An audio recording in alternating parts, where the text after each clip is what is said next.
Okay, so have you ever seen a stock that just goes up like crazy and then just crashes? Oh, yeah. We're looking at ReShape Lifesciences, RSLS, and I mean, the price is all over the place. Yeah, that kind of volatility is It went down to like 30 cents almost, wow, and then up to $29. really? And just the other day, it closed to 34 cents. Huh. But the day before that, it was at like 38 cents. Okay, so what's going on with that? Yeah, what's fueling all this crazy movement? I mean, when you see that kind of swinging back and forth, it makes you think that, people are kind of just guessing what's going to happen next. A lot of speculation going on. Yeah, definitely. So today we are diving deep into ReShape Life Sciences, and this is not your average company. Yeah. We're talking like a really small company, a micro cap medical device company. Okay. And honestly, they're in a lot of trouble. Seriously? But here's the thing, they're trying to change everything about their business. Like a whole new strategy. Yeah, a total transformation. But they're also facing these issues with the NASDAQ. They might get delisted. Oh, wow. And on top of that, they've got 2 huge deals in the works. Okay. So first, they were going to merge with Viome Therapeutics. And that will create a new company called Viome Holdings, which will have the ticker symbol HID. So they're basically becoming a different company. Exactly. And the second big deal is they're selling off all their assets related to weight loss and metabolic health to biored. So are they getting out of that business entirely then? Basically. Interesting. But wait, there's more. Right before all this happened, they also announced a new distribution deal in the U.S. with Motion Informatics. Okay, what's that about? It's for this AI-driven neuromuscular rehabilitation technology. Pretty cool stuff. So they're getting into AI and rehab now, too. Yeah, it's kind of strange right before they're supposed to become this biotech company. Yeah, that new distribution deal right before they're about to change everything. It's kind of like, does it even fit into the plan? It makes you wonder. Yeah, how does it all make sense? So to understand all of this, we've been digging through a bunch of sources, a big stock analysis report, recent news articles, and all the company announcements. Okay, the whole picture. Yeah, and our goal today is to break it all down for you and figure out what's really happening with this reshape transformation. It sounds like a really complicated situation. It is, and it's not just about one company either. It's about understanding risk, and how markets react to these big changes. Right, like when companies try to reinvent themselves. Exactly. I'm interested to see what we find out. So here's the plan. For the first half, we're going to look at what ReShape used to do and what they're trying to become. Okay. Then we'll check out the management teams, both the old one and the new one. Got it. And finally, we'll dive into the financial situation, which is pretty important to understand everything else. Yeah, the numbers tell a story. They sure do. So let's get started. All right. Sure. Chapter 1, business understanding. Okay.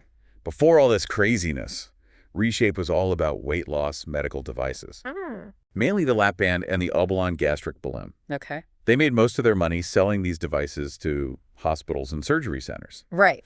They also had some smaller revenue streams from consultations and royalties, from their intellectual property. Sure. In 2023, they made about $453,000 from consultations and $625,000 from royalties. But their total revenue for 2024 was only $8 million. $8 million? Yeah, and that was actually down 7.7% from the year before. So their main business wasn't doing so well. Not really, and that leads us to why they're making such drastic changes. It sounds like they needed to do something. They did, and that brings us to the impact of these pending deals. Okay. They are selling off all those weight loss assets, the lap band, the Obalon, and this other system they were working on called the DBSN. To biored medicines. Yep. And in exchange, they'll get a cash payment, but the exact amount is still being worked out. So they're getting some cash, but they're giving up a big part of their business. Yeah. And at the same time, they're merging with Viome Therapeutics. Yeah. And that's an all-stock deal. So no cash involved there. Nope. Basically, Viome is buying ReShape spot on the stock market instead of going public the usual way. So kind of a shortcut for Viome. Exactly. And once the merger is done, the company will be called Viome Holdings and trade under the ticker HANDD. Got it. This existing ReShape stockholders will only own about 11.1% of the new company. Wow. So they're really becoming a completely different entity. A total turnaround. It's amazing how companies can change like this. Right. And then there's this other thing, this distribution deal with Motion Informatics. Yeah, that was a bit of a surprise. They announced it on April 9th, 2025, right before everything else. They're going to be distributing this device called the Stymel 03. It uses electrical stimulation and biofeedback for neuromuscular rehabilitation. Interesting. And Motion Informatics is also developing some really advanced AI and augmented reality platforms for this field. So they're getting into some pretty cutting-edge technology. But it seems so out of place with their new focus on biotech and drug development. Yeah, why would they add this whole other line of business right before they're about to transform? It's a good question. Could it be a way to bring in some quick cash? Even if it doesn't really fit with their long-term plan. That's possible. Or maybe they see some kind of synergy that we're not seeing yet. Maybe they're thinking long-term and trying to diversify. It'll be interesting to see how it all plays out. So to sum it up, the company is no longer about weight loss devices. Right. They're pivoting to become a biotech company focused on these immunoinflammatory drugs, which is Vyome's specialty. And it seems they'll also be distributing these neurorehabilitation devices from Motion Informatics. A lot of change happening all at once. That's for sure. It makes you wonder about the people in charge. Yeah, let's talk about the management in Chapter 2, Management Evaluation. Okay. We need to see who's driving this whole thing. Absolutely. So let's start with ReShape's old management team. All right. The analysis we read is pretty blunt. They basically say the previous leadership was responsible for a lot of losses, declining revenue, and ultimately hurting shareholder value. Ouch. Yeah. The CEO was Paul F. Hickey, and the CFO was Thomas Stankiewicz. They did try to cut costs recently, but it seems like it was too little too late. It sounds like they were struggling to adapt to the changing market. Yeah, they were behind the curve. So now we have this new team coming in from Vyome. Right. And they're going to be leading the charge. Exactly. So the new CEO will be Venkat Nilapaltla, and we've got Dr. Shiladitya Sengupta as a co-founder, Christopher Garabedian as executive chairman, and Dr. Reena Patel as chief patent counsel. Okay, whole new lineup. Yeah, and Vyome has a history of raising money from venture capitalists. Oh, yeah, they got that $22 million Series D back in 2019. That's right. And they've been focused on developing new drugs. But here's the thing. They've never run a public company before. That's a big difference. It is leading a private biotech company is very different from dealing with all the regulations and shareholder expectations of a public company. Yeah, the pressure is on when you're accountable to public investors. For sure. And after the merger, it's pretty clear who's going to be in control. Vyome? Yep. They're taking all the top jobs. Makes sense. The board of directors will mostly be Vyome people, 6 of them, versus only 1 from ReShape. So they have the majority. And Krishna Gupta, who's currently on Vyome's board, will become the chairman of the new company. It seems like this is really Vyome's show now. Pretty much. It's like they're using this merger to go public without going through the usual IPO process. Interesting strategy. So if we look at this from ReShape's perspective, this whole merger and asset sale seems like a last-ditch effort to survive. Like a desperate move. Kind of. They were in trouble and they needed a way out. It's like they're throwing a Hail Mary. Yeah, that's a good analogy. Yeah.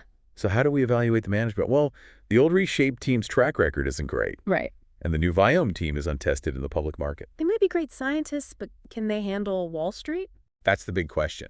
And the way the merger is structured, it definitely favors Vyome. So it's a risky situation all around. Absolutely. Okay, let's move on to the money. All right, Chapter 3, Financial Health. The most important part. We've already talked about how ReShape's financials are not looking good, and the report really goes into detail. Okay, let's hear it. First, their market cap is super low and all over the place. How low are we talking? Recently, it's been as low as 300,000 and as high as 3.9 million. Wow, that's a tiny company. Yeah, and one source had it at around 1.2 million. But the main point is it's small and unstable. That's not a good sign. And then there's the price-to-earnings ratio. PE ratio. Right, but it's basically meaningless because they're not making any profit. So no earnings to compare to the price. Exactly. And their price-to-sales ratio is really low, around 0.15x. Based on their 2024 revenue. Yep, and that shows you how little faith the market has in their future, even with this transformation. It seems like investors aren't buying it. And their price-to-book ratio is also messed up because their shareholder equity is negative. So their liabilities are greater than their assets. Exactly, and that's a big red flag. It sure is. And when you look at the rest of their financials, it just gets worse. Okay. The revenue shrinking, it went down 7.7% in 2024. Ouch. Their profit margins are deep in the negative. Like how deep are we talking? Their gross profit was $5.1 million, but their EBIT margin was negative 96.8%. Wow. Almost all their revenue is being eaten up by expenses. Yep. And their net margin was somewhere between negative 86 and 89%. That's rough. And their debt-to-equity ratio is completely useless because of that negative equity. So they're really in debt. Yeah, and they're constantly burning through cash. Their free cash flow is always negative. It sounds like they're running out of money. They are, which is why these deals are so important for them. They need this to work. They do. So let's talk about stability or lack thereof. All right. They've been losing money for a long time. Consistently? And they haven't paid any dividends. It's not surprising. And with negative shareholder equity, their debt management is basically just trying to stay afloat. Just trying to survive. Exactly. Their working capital efficiency is also bad. What are their ratios like? Their quick ratio is between 0.35 and 0.52, and their current ratio is between 0.92 and 1.33. That means they might have trouble paying their bills. Yeah, they could struggle to meet their short-term obligations, but the biggest warning sign is the going concern warning from their auditor. That's serious. It means the auditor thinks they might not be able to keep operating unless they close these deals and get more funding. It's like a big flashing red light. Exactly, and that's something you, the listener, need to pay attention to. Definitely. So to answer our key question, are they profitable with a strong balance sheet? It doesn't sound like it. Not even close. They're losing a lot of money. Yeah. Their balance sheet is weak with too much debt, and they have to keep raising capital, which hurts their existing shareholders. So this transformation is a huge gamble for them. It really is. Okay, I need a break from all this doom and gloom. Me too. Let's talk about something more positive. Okay. Like how you can get this kind of in-depth analysis on any stock whenever you want. That would be awesome. It is. And you can do it with stockanalytics.ai. Really? Yep. You can generate reports, podcasts, videos, whatever you need on any stock. Wow. And you can customize it to your level of knowledge and how deep you want to go. That's amazing. And it's not just reports. They're also building this incredible platform with an interactive interface where you can ask questions about stocks, a voice-controlled stock screener, and even a portfolio analyzer. A portfolio analyzer. What's that? It helps you understand the risks in your portfolio and see how it would perform under different market conditions. So you can stress test your investments. Exactly. That's so cool. It is. So go to stockanalytics.ai today and check out their demo. I definitely will. They have a waiting list for beta users right now, and they're offering 50% off. Wow. And you can even invest in the company if you want to be part of the future of financial intelligence. I'm going to sign up right now. All right, let's get back to our deep dive. Okay, I'm ready for part 2. Great. So we're on Chapter 4, Market Sentiment. Okay. As we mentioned earlier, the market is not sure what to make of ReShape. A lot of volatility. Yeah, and a lot of speculation. Everyone's trying to guess what will happen. And most people agree that this is a company in distress. I mean, they have that NASDAQ non-compliance issue and the going concern warning. Exactly. Those are big red flags. So the market sentiment is pretty negative. It is. And right now, it's all about how this merger and transformation play out. Like whether they can pull it off. Right. And the stock price reacts wildly to any news about the deal. It's like a roller coaster. So let's talk about analyst price targets. Okay. This is where things get confusing. How so? There are many analysts covering ReShape, which is normal for a small company like this. Right. And the targets they do have are all over the place. What are they saying?